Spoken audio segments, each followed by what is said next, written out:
Let's talk relationships. Let's do that. Let's talk about relationships, right? So if you're new to the channel, welcome to the channel. If you are returning, then welcome back to the channel. But what I want to do today is I want to talk about relationships. I want to talk about what makes relationships struggle.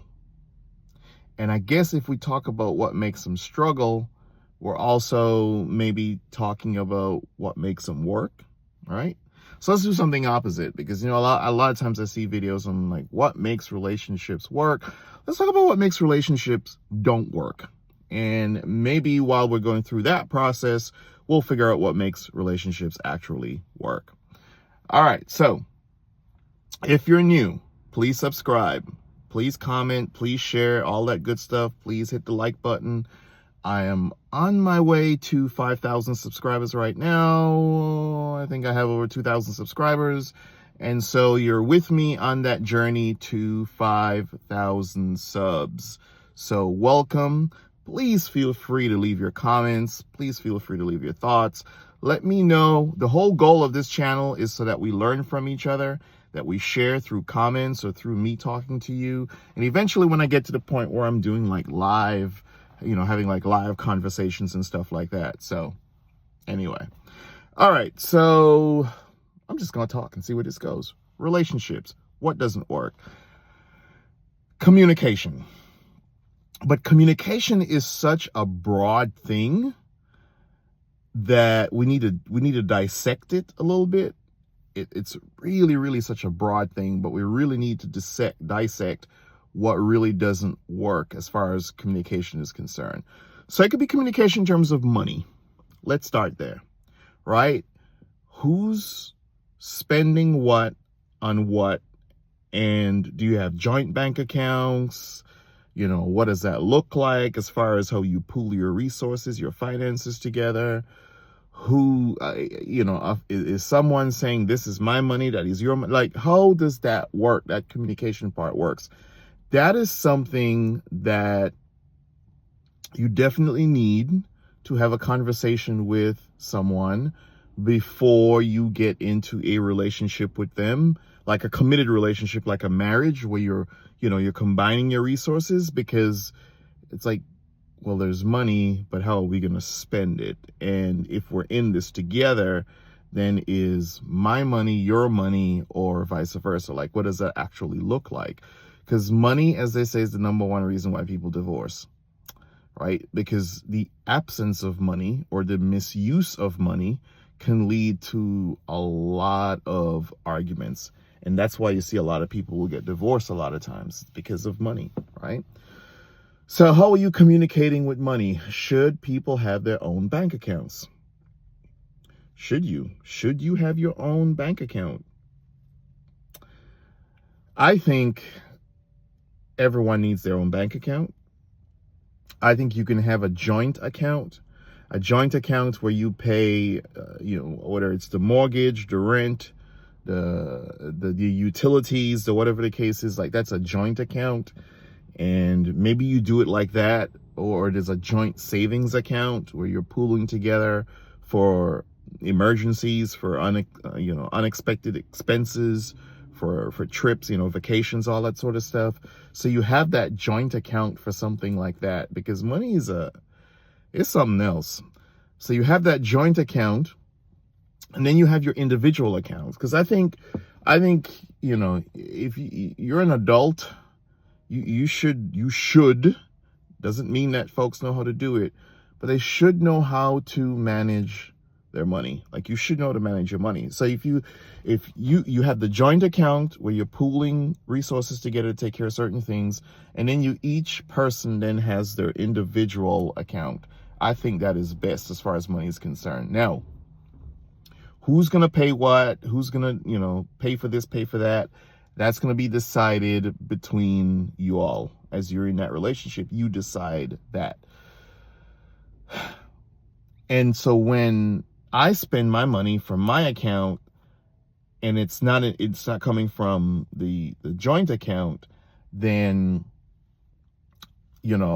I should not be accused for wanting to do what I want to do with my money. All right. So money's a big deal. It's a big deal. I see a lot of people cuss and fight and break up and argue and all that sort of stuff over money. You know what's interesting too, now that we're talking about money, it's the people who say that, well, it's about love, and I love you, and this and that.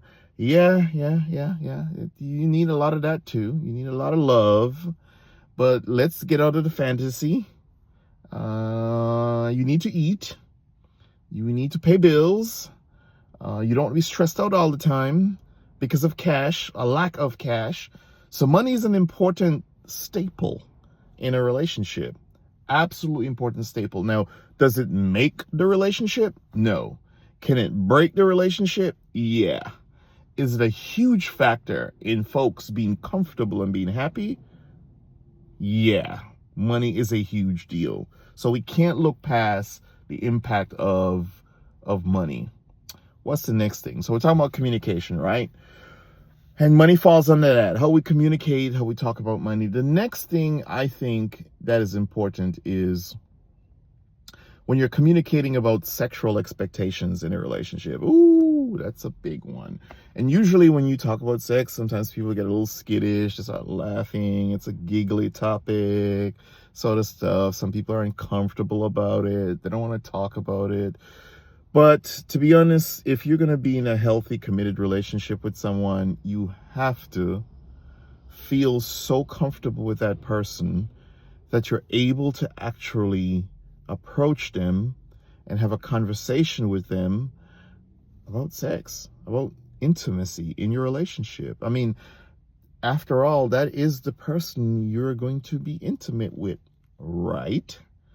So if that's the case, then you should be able to have a comfortable conversation with that person about, what is intimacy going to look like in the relationship, right? So that is I want to try this, I want to try that type of conversation. I'm open to this, I'm not open to that. And that is a conversation you actually should have when you realize that a relationship is becoming serious, right? That's a conversation you need to have, not when you're married, but before you get married or before you move in together. Whenever you feel like, ooh, this is getting serious, you have got to have that conversation with that person in terms of what are your sexual expectations when you are in a committed relationship, since the goal is that you're probably planning to spend the rest of your life with this person. Then what is intimacy going to look like, right?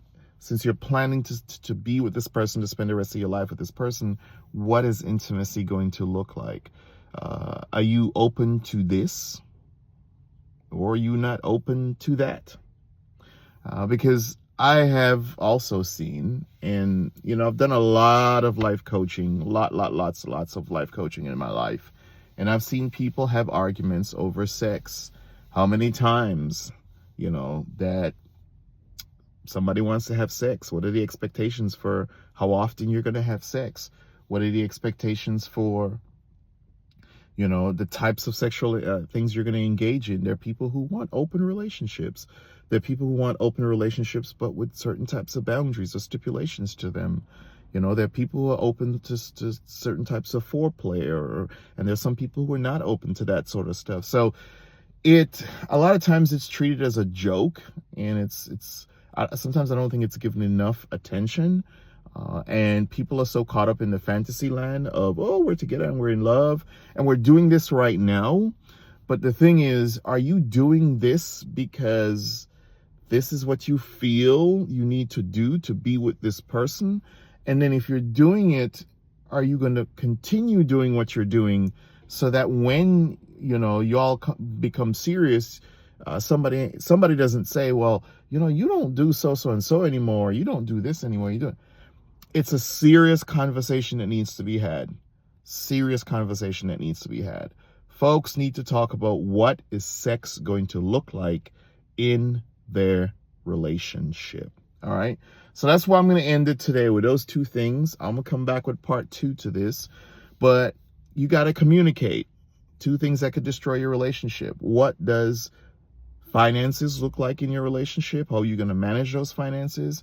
And what does sex look like in your relationship? How are you going to, manage the expectations for each person as far as sex is concerned in the relationship? So let me know how you look at those two things in your relationship. How do you manage them? Or what are your experience with those two things from the past? Money, right? And sex in a relationship, because I went with those two first because they're deal breakers. They're absolute deal breakers when it comes to a relationship. So leave your comments down below. Don't forget to subscribe. Don't forget to share. Don't forget to comment. As I said, road to 5,000. I'm excited to be doing this. This is an opportunity for us to learn and grow from each other. Let me know what videos you want me to talk about. I'm just going to turn on the camera. I'm going to talk, and I'm going to read your comments. And let's be positive. Let's leave thoughts and stuff and comments that's going to help other people grow as well. Let's help each other be better people. Until the next time, peace.